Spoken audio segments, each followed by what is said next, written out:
So this is the 4-stroke engine versus the 2-stroke, which are the hand tools. So always going to check. Just go over the maintenance really quickly.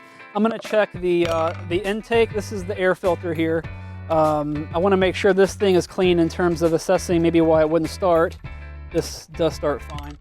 So on a BCS or on a lot of equipment, you're going to have a foam filter and you're going to have a paper filter element.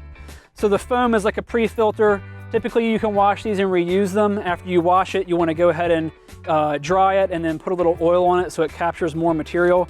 You can see on here this hasn't been cleaned in a while, so you would just use some soap and wash that up and let it dry. If this gets super dirty, again, this is one of those maintenance things. Having this around, you wouldn't have to wait for it. This is something that you just replace, and you would just have that on hand and be ready to replace that. So that's our air filter. This is just a little platform for it to sit on. And then underneath here is going to be our carburetor down here. So this is our gas tank. This is going to be straight gasoline, not a 2-cycle engine. So that's our fuel, that's our air coming in. And then over here is our spark plug. So I just wanted to show this so everyone could get an idea of what I meant earlier. Let me just grab this in terms of checking for your spark. So whenever you pull a spark plug out, most wrench sets always have a spark plug. It usually has rubber inside and looks quite large. It's kind of separated from the rest. So just to show what I meant earlier about the spark plug. So when we pull the spark plug out, I'll go ahead and show you how I can assess for if there's spark or not. Since it's already a little dim outside, it's perfect.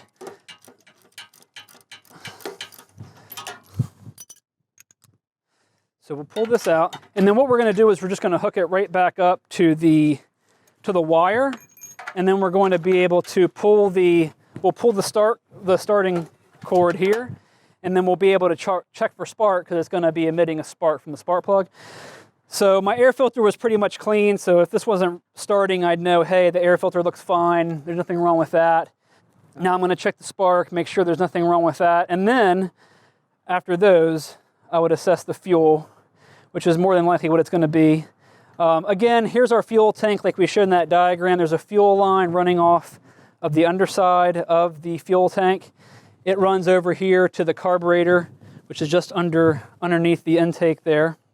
And you know, there's something that I didn't mention, which I'm just going to talk about since we're here. Has anyone heard of a choke before? What does a choke do? Anyone? Restricts airflow. Exactly, yes. So it restricts airflow. So the reason that it restricts airflow is that we want to pull gas into the carburetor to get it started.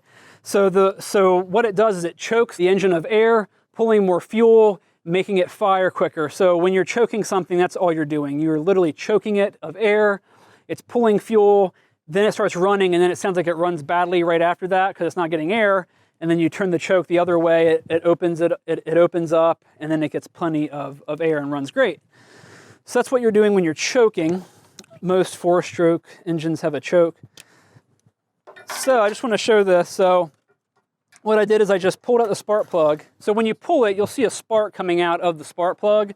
When it's hooked up, it's obviously always going to spark no matter if it's in the engine or not. So you'll see a spark there. If you look at this spark plug, it's pretty dark, but that's fine. It can be dark and still run fine. It's not wet or anything. And there's a gap on it. So like I said earlier, every spark plug has a little space between that electrode and that top piece of metal, and you want to make sure that it's spaced correctly for your engine. So that's your spark plug, and when you're pulling this, obviously there's no back pressure, so it's really easy. So we'll put that back in. It seems to be sparking fine.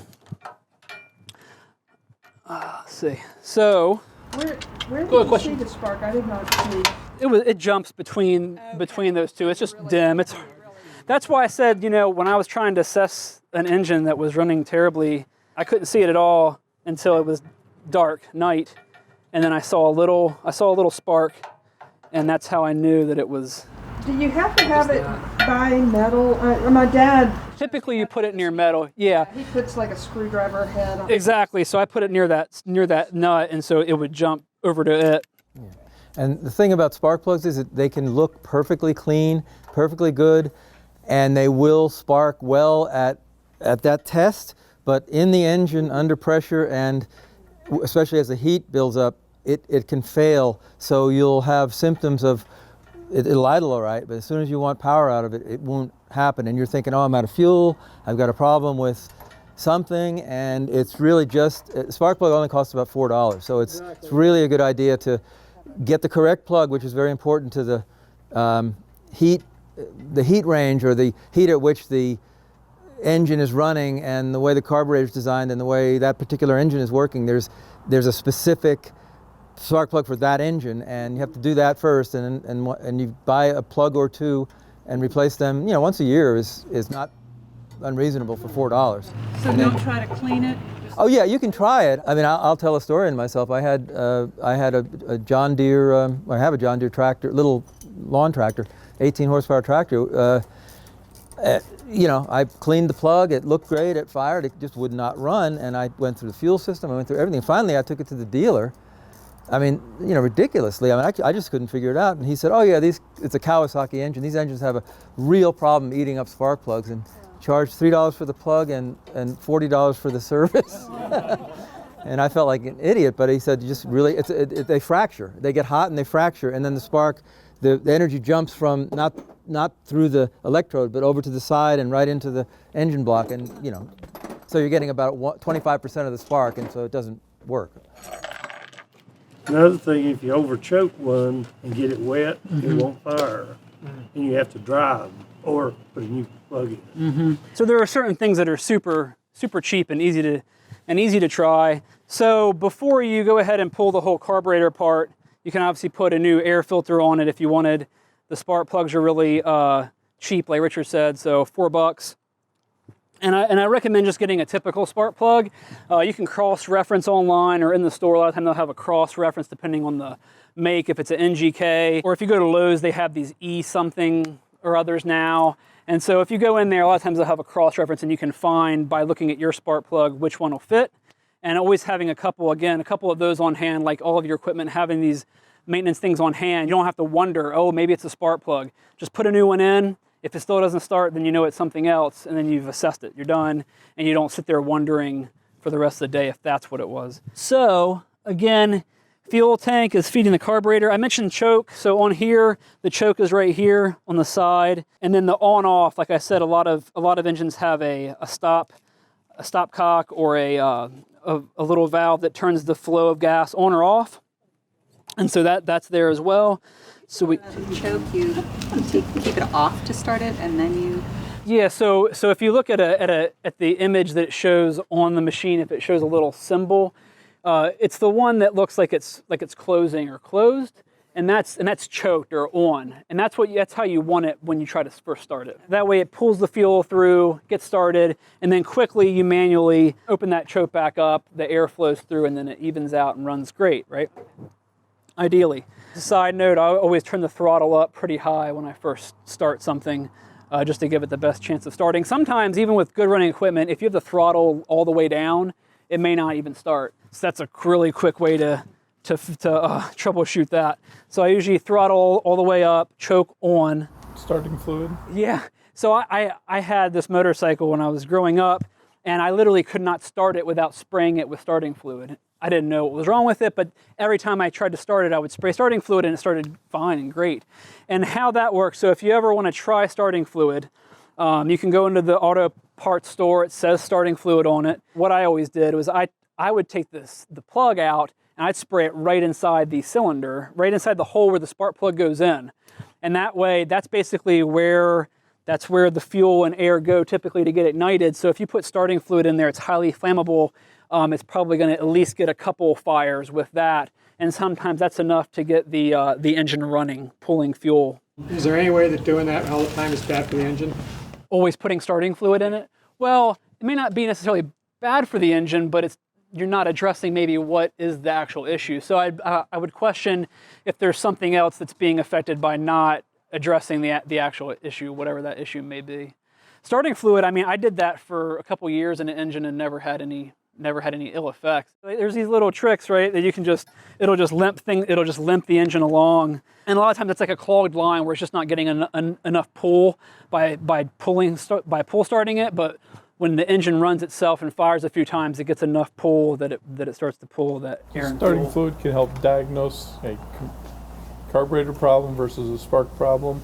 So if it's starting fluid and it runs a little bit and then stops, You know, the fire's you've fine. probably got a carburetor problem and not a spark problem. Yeah, so when you spray starting fluid into the cylinder itself, if it doesn't fire, obviously it's probably spark is what you're saying is the spark's not there, because if there was spark, it would have ignited. The starting fluid is really flammable. If it does fire a few times, then you're guessing, yeah, fuel. It's probably not getting fuel because it burned up that fluid you sprayed in there, and then it's not getting any more. Now, my dad gave me an old lawnmower, and I could never start it. He always said, put a few drops on the air filter of fuel, and it always started up. Is there a problem with that? Well, there's no problem, but it's kind of similar to what we were just saying. You're bypassing the carburetor sending in the fuel. So right now, here is there's a carburetor right here. I've taken off this air filter. I could spray it right through here as well, and it would suck it through straight to the engine, bypassing the fuel being fed from the fuel tank. It's more or less the same thing, but it gives it that little start there. It gives it a few turns and gets it running, like Patrick was saying. You can keep it running for a few years like that. It's another. So yeah, same thing, same concept. A little easier, so it's easier to just pull the air filter off, spray it through the carburetor instead of pulling the plug out. I just found that sometimes even I had to put it actually in the cylinder for it to fire. Choke open when you spray it, Yes. and then close the choke afterwards. Yeah, so you want, and that kind of holds it in there. It's kind of similar to when I'm cleaning it out, same thing. Okay, so what we've done is we've put the spark plug back in. It's all set. Choke needs to be on. On these machines, there's a lot of other things that need to happen safety-wise, and then it should start right up. As I mentioned earlier, you really couldn't see it inside. There's a fuel bowl on the bottom of the carburetor. Has anyone had their carburetor like just pouring out fuel? Like there's just fuel pouring out from around the carburetor somewhere? I've had that many times. Stuck float. Yeah, stuck float. So what happens is in this bowl down here, there's a little float. When that bowl fills up, the float lifts, right? And then it opens a passageway for fuel to flow into the carb. Two things: the float can actually, if it's copper, can deteriorate, fill with gasoline, and it won't float at all. Or it can get stuck. And so what happens there is the fuel is it's just not gonna flow. And so you can pull these off and check out the bowl and the float and see how things are functioning in there. I'm not going to pull the 4-stroke apart. I'm going to go ahead and grab the weed eater, and we're going to tear the weed eater carb out really quickly just to show you how that process works. If anyone has any other questions about the 4-stroke, the BCS, feel free to ask me. This is the 853, so this is the biggest two-wheel tractor basically that they make. But I'm going to grab that, and I'll be right back, and we'll set it up right here and tear that out. Operation time. So this is just a basic steel weed eater that we use on the farm. We have to manage about 30 of these is how many we keep for different other work on different properties. So this is a 2-stroke engine, mixed fuel. Carburetor is just behind here. Here's our choke on this one. If you look at the symbols later, you can see one symbol shows a choke perpendicular to the two walls of the carburetor, and then the other shows it kind of floating in the center. That's open, that's closed. So that's pretty straightforward. This weed eater actually has not been running, so this is a great candidate to work on here. So there's always a cover typically over the carburetor of some sort. So this is our air filter here. This is a sealed unit here. So air is allowed to come in just through the bottom. You can see how gunked up it gets. It's sucking in all the different stuff on the farm. And sucking it through this little air filter. So you can see the choke is attached to the side right here. I'm sure y'all are familiar with these little rubber bulbs on the top of engines that you prime. That's giving the choke a little bit of help. So you're priming and getting some of that fuel that's drained out of everything, pulled back into the carburetor so it can help to get it started a little easier. So different engines will say, you know, hit this prime button X amount of times. Others say a different amount of times. It just depends what your unit says. And on this weed eater, the spark plug's built into that little front piece. That black vertical piece there is actually the top of the plug, which is kind of strange. So if I pull that out, I can actually check out the spark plug right there. So every piece of equipment is going to be a little different. So again, look at the manual that you have to figure out what yours needs. So that's a little spark plug wire. This would be easy to get a hole in too, since it's sitting right on top there. So you want to be careful with that. So, and a lot of these pieces of equipment have little tools, like the chainsaws have the specialized scrench, it's called, screwdriver and a wrench scrench. This has something similar. This is a specific Torx head that takes off all the parts on this particular weed eater.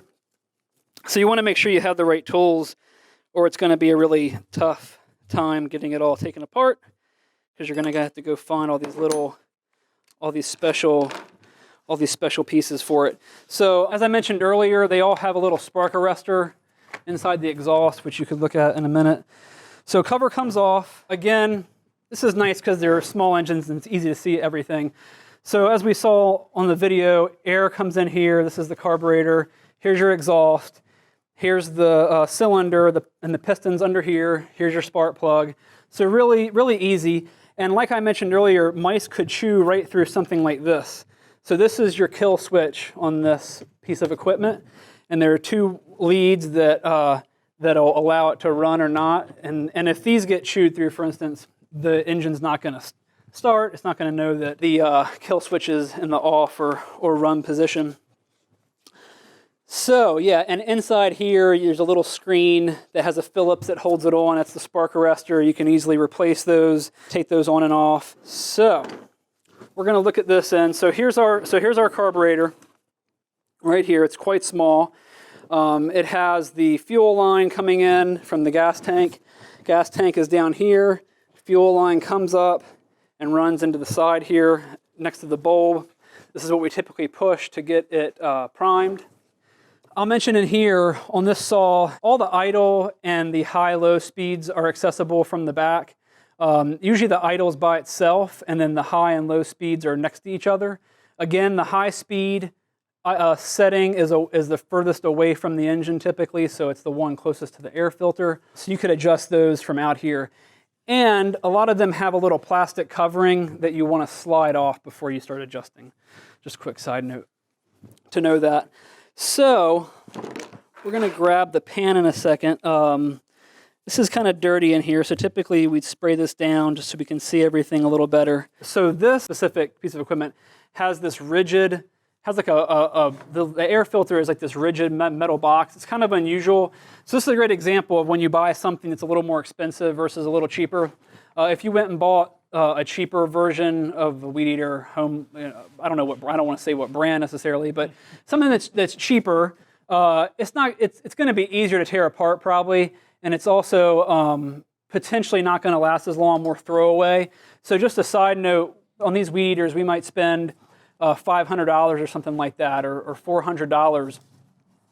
But typically they run for a longer time. They're a little better built. We'll take care of them, and then it's worth the money to get them fixed, as opposed to something that's a little cheaper. So again, this is a higher end brand, and so they're going to cost a little more money, but they run really well, and they're usually pretty reliable. So what we're going to do now is come in here and start taking some of the air filter off and start getting down to the carburetor. So here's your air element. So this one's built in. It has the foam on the outside built in to the fiber on the inside. So you would just replace this whole thing typically. There isn't a separate piece to work on. And then if you look in the side here, this is how a lot of carburetors are. They'll have a couple bolts that kind of hold the whole casing on. And so these are quite small, so I'm going to grab the wrench set. We'll take these two off, and then we'll see into the carburetor, and we can see exactly what's going on in there. So let me just grab that, and we'll start taking that off. If you don't have a wrench set, you should go ahead and invest in a decent wrench set, so you can take these things apart. If you're working on a piece of equipment, you're going to guess. Like the BCS is Italian. It's going to be metric, and so are these saws. So for the most part, you can guess, yeah, on metric. I mean, I keep both because most sets come with both in there. But yeah, if you start trying to figure out, hey, what size is this? Go ahead and start with the millimeters, because you're probably going to be right if it's millimeters. And just a side note, if you don't have a metric set, there is usually the standards. There's some size that'll match up and work. So if you don't have one, you can go ahead. And so you just want to have enough wrenches so that you can get the job done. Do you buy the spare parts directly from the manufacturer? That's a good question. Yeah. So sometimes I buy them locally. It just depends on what it is. Like locally, like a repair shop? Yeah, a specific repair shop that services the brand. What's that? And they don't mind doing that? Selling you pieces of Just tools, the parts and not the repair? Oh yeah. It just depends on the actual store. Some of them aren't as happy because that's how they make their money. They don't want to sell. But some of them have the stuff on the wall. The other thing is Lowe's. Lowe's actually has a very extensive access to through Dixie service parts with a complete lookup capability and stuff. You just have to bring the numbers. It's very important to bring the numbers of all the numbers on the side, the serial number, including the serial number and the model number. Any number, you just copy it down or take a good clear picture of it, and they'll use that to look it up. And they could be expensive, but if you need the part, and then online, there's a lot of parts online. I mean, if you don't mind that. Yeah, and if you get it beforehand, then you won't be scrambling around to try and find it later on.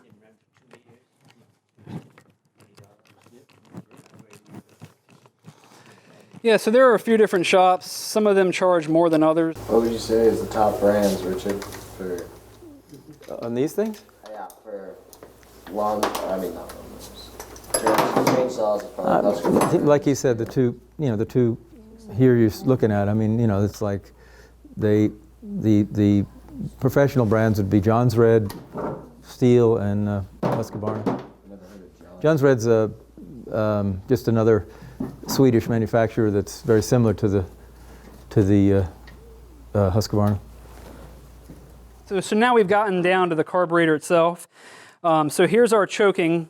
So you can see that whenever you close, so that's the choke on. Whenever you close the choke, it has a hole in it because you want a little bit of air to come through. You can't close off the airway completely. So that's choke on. So that helps to pull the fuel from the fuel line to get it started up. And then once it's running, you go to having the choke off. Air can flow through, and then you're good to go. And I'll go ahead and pull this down. So on the side here, again, there's also the throttle cable on these. And if you looked inside here, you can see the other plate opening and closing.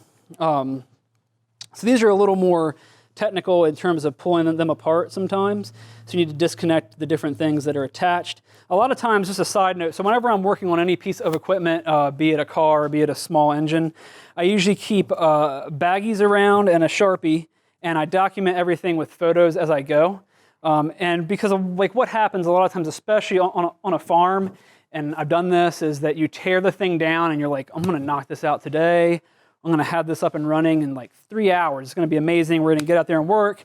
And then you tear it down and you have to go do something, and then 3 weeks go by and you come back in there and you're like, where's the screw? Well, where is the stuff? Where are the screws? Did somebody knock these screws off? Where do they go? Oh, it's the screw that has this little specific Torx, Oh, well, I don't know where that is. And then you have to go find these somewhere. So anyway, important whenever you're working on something, if you've never done it before and you know you may leave the job before it's done, bag everything and be sure to document it. So I keep my smartphone out, and if I've never worked on something before ever, I'll actually take photos through every part of the process. So before I start, I'll take a photo to make sure I see the different pipes. I'll even come through with my paint marker. Paint markers are great because they don't rub off usually, and you can get a different color so it shows up really well. And I might use like a dot system so I know what's connected to what. So if this line went to this thing, I'll put like one dot on each end of it or something,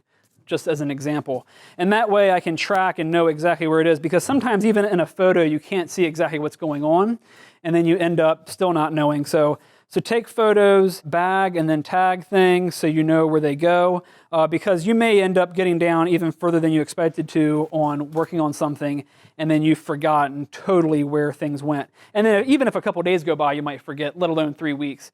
So again, if you don't have a smart, obviously any camera will work, so you can at least document where things are.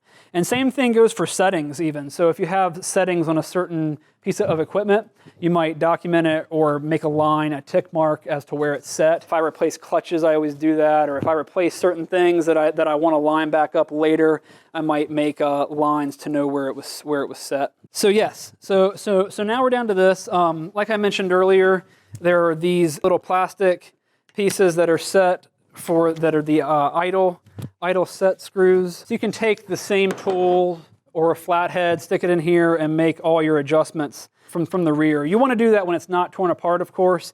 You want to make sure it's all together when you're when you're making those settings. Okay, so we're down to this level. So now we can see that the throttle cable's back here. If you were just getting into this for the first time, you might look at where the next screw is. So I can move this around a bit now, because basically when you pull off this outer cover, it's what holds everything typically together on the carburetor setup. So there's still a fuel line coming in here. There's also an outflow, so if extra fuel needs to get pushed back into the tank, there's that line there. So you have two lines on it. And you can actually start to pull it off. And this looks like we have the throttle cable on here. So we want to pull the throttle cable through, pop that off. I'll just show this really quickly. If y'all aren't familiar with it, these little ferrules, or whatever you want to call them, they just use tension to hold in. So just push it back and pop it out, and then you'll get the throttle cable off. And then aside from that, we have our fuel lines, which I didn't drain this yet. So we'll just pull it up a little bit and see where this sits. Also, I mentioned gaskets earlier. So if you notice, there's no gasket on this unit, on this surface here. So whenever you pull something apart, you want to look for the gasket. If y'all can see that, the gasket is actually still attached to the outer cover, and that's a little felt gasket. So you want to retain these, and you want to be careful if it's an older engine when you're working on it. If you ever want to reuse these gaskets, you take your time. You can get I use a razor blade sometimes, or I'll just leave it on there. I mean, some of them are built in, but if you end up with a gasket that's still laying on the equipment, just leave it on there.